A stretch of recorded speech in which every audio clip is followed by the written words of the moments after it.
अक्षरा एक बहुत ही होशियार और जिज्ञासु लड़की थी। उसकी आंखों में हमेशा एक चमक रहती थी और वह हर चीज को जानने की कोशिश करती थी। उसकी जिज्ञासा उसे नई नई चीजें सीखने के लिए प्रेरित करती थी। वो एक छोटे से गांव में रहती थी जो एक हरे भरे जंगल के पास बसा हुआ था। गांव की हरियाली और ताजगी उसे बहुत पसंद थी। वहां की हवा में एक अलग ही मिठास थी जो उसे बहुत भाती थी। गांव बहुत शांत था और सभी एक दूसरे को जानते थे। वहां के लोग बहुत मिलनसार और मददगार थे। हर कोई एक दूसरे की मदद के लिए हमेशा तैयार रहता था। गांव में एकता और भाईचारे का माहौल था। अक्षरा को अपने दोस्तों के साथ खेलना बहुत पसंद था। वे सभी मिलकर तरह तरह के खेल खेलते थे। कभी कभी वे छुपन छुपाई खेलते, तो कभी पेड़ों पर चढ़ते। उनके खेलों में हमेशा हंसी खुशी का माहौल रहता था। वो सब मिलकर तितलियों के पीछे भागते थे और धूप में बैठकर कहानियां सुनाते थे। अक्षरा को कहानियां सुनना और सुनाना बहुत पसंद था। उसकी कहानियों में हमेशा कोई न कोई सीख छुपी होती थी। अक्षरा का परिवार छोटा था लेकिन बहुत प्यारा था। उसके परिवार में उसके माता पिता और एक छोटा भाई था। वे सभी एक दूसरे से बहुत प्यार करते थे और हमेशा एक दूसरे का ख्याल रखते थे। उसके पिताजी एक किसान थे और उनकी माँ अपनी स्वादिष्ट खाने के लिए मशहूर थी। उसकी माँ के हाथों का खाना पूरे गांव में प्रसिद्ध था। लोग दूर दूर से उनकी रेसिपी जानने आते थे। उन्होंने अक्षरा को हमेशा दयालु और बहादुर बनना सिखाया था। उसके माता पिता ने उसे सिखाया कि हमेशा सच बोलना चाहिए और दूसरों की मदद करनी चाहिए। अक्षरा ने अपने माता पिता से बहुत कुछ सीखा था। गांव में जीवन सरल और खुशहाल था। वहां के लोग छोटी छोटी चीजों में खुशियां ढूंढ लेते थे। गांव की सादगी और वहां के लोगों की सच्चाई अक्षरा को बहुत पसंद थी। वह अपने गांव से बहुत प्यार करती थी और वहां की हर एक चीज को संजो कर रखना चाहती थी। एक दिन गांव में एक अजीब सी खामोशी छा गई। गांव वालों की कुछ बकरियां गायब थीं। कोई नहीं जानता था कि वो कहां गईं। डर आग की तरह पूरे गांव में फैल गया। क्या हुआ होगा अगर कोई उन्हें ले गया होगा? गांव वालों ने हर जगह ढूंढा। उन्होंने खेतों में और नदी के किनारे देखा, लेकिन बकरियां कहीं नहीं मिली। गांव वाले परेशान थे। उन्होंने अगले दिन जंगल में जाकर लापता बकरियों को खोजने का फैसला किया। अगली सुबह गांव वाले जंगल में गए। वे संकरे रास्ते पर चल पड़े। पेड़ घने और ऊंचे थे जिससे लंबी लंबी परछाइयां बन रही थीं। गांव वाले घबराए हुए थे। अचानक वे रुक गए। उन्हें जमीन पर पैरों के निशान मिले। वे बड़े और अनजान थे। गांव वाले डर गए। उन्हें लगा कि कोई खतरनाक जानवर बकरियों को ले गया होगा। अक्षरा भी परेशान थी। वो मदद करना चाहती थी।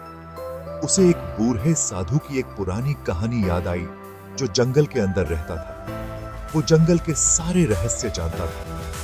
अक्षरा ने गांव वालों को साधु के बारे में बताया। उसे विश्वास था कि वो बकरियों को खोजने में मदद कर सकता है। गांव वाले हिचकिचा रहे थे। जंगल खतरनाक था, लेकिन अक्षरा दृढ़ होती ही थी। उसने खुद ही साधु को खोजने का फैसला किया। भाग 5 जंगल में। अक्षरा के माता पिता चिंतित थे, लेकिन वे जानते थे कि उनकी बेटी बहादुर है। उन्होंने उसे खाना और एक गर्म शॉल दिया। दृढ़ निश्चय के साथ अक्षरा जंगल में निकल पड़ी। जंगल अंधेरा और रहस्यमय था। पेड़ हवा में सरसरा रहे थे। अजीब आवाजें आ रही थीं, लेकिन अक्षरा ने हार नहीं मानी। वो संकरे रास्ते पर चलती रही। उसकी नजरें साधु के किसी भी निशान को खोज रही थीं। भाग 6 अनजान का सामना। रास्ता अक्षरा को जंगल में और अंदर ले गया।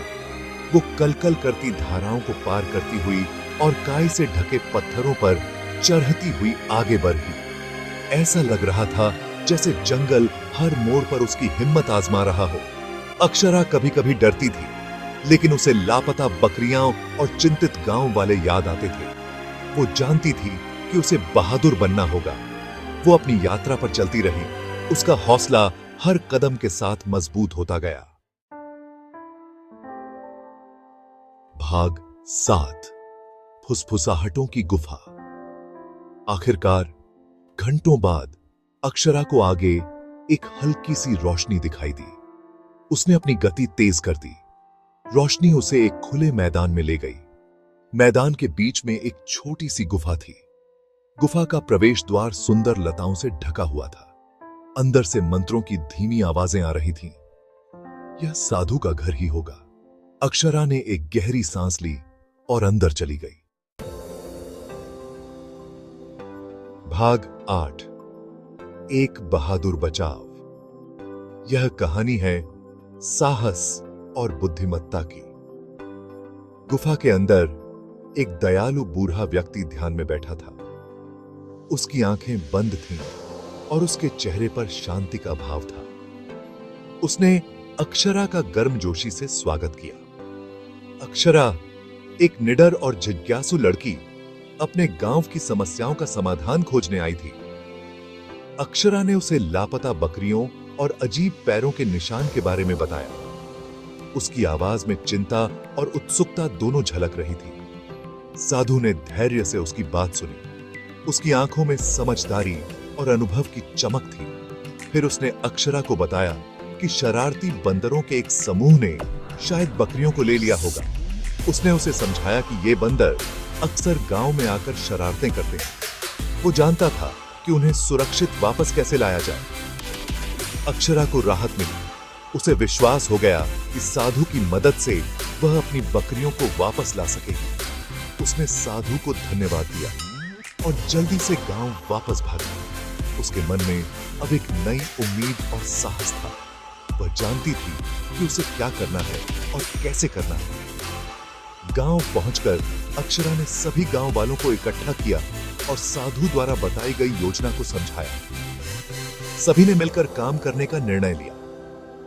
गांव वालों ने मिलकर एक जाल तैयार किया और बंदरों को पकड़ने की योजना बनाई। सभी ने मिलकर मेहनत की और अंततः उनकी मेहनत रंग लाई। बकरियों को सुरक्षित वापस लाया गया और गांव में खुशी का माहौल छा गया। अक्षरा की बहादुरी और साधु की बुद्धिमत्ता ने मिलकर एक बड़ी समस्या का समाधान किया। अक्षरा और साधु ने एक दूसरे की ओर देखा और मुस्कुराए। यह एक बहादुर बचाव की कहानी थी जो हमेशा याद रखी जाएगी। भाग 9 एक नायक का स्वागत। अक्षरा गांव वालों को गुफा में ले गई। गुफा अंधेरी और रहस्यमयी थी, लेकिन अक्षरा ने बिना किसी हिचकिचाहट के आगे बढ़ने का फैसला किया। गांव वाले उसके पीछे पीछे चल रहे थे।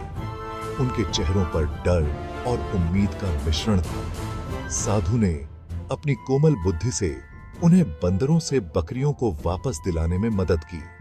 साधु ने गांव वालों को सिखाया कि कैसे धैर्य और समझदारी से काम लिया जाए।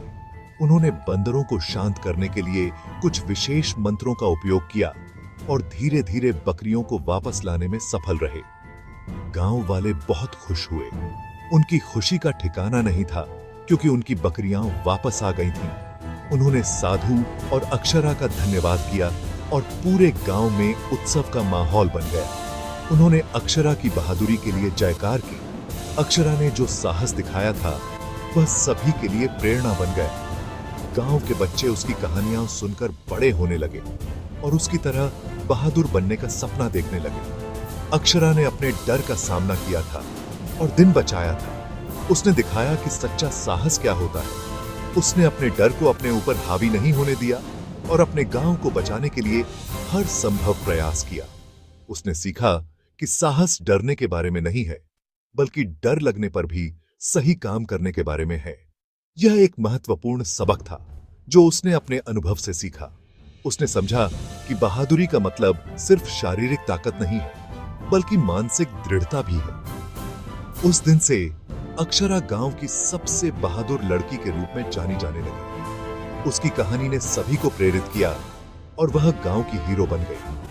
हर कोई उसकी प्रशंसा करता था और उसकी बहादुरी की कहानियां सुनाता था। अक्षरा ने साबित कर दिया कि सच्चा नायक वही होता है जो अपने डर का सामना करता है और दूसरों की भलाई के लिए काम करता है।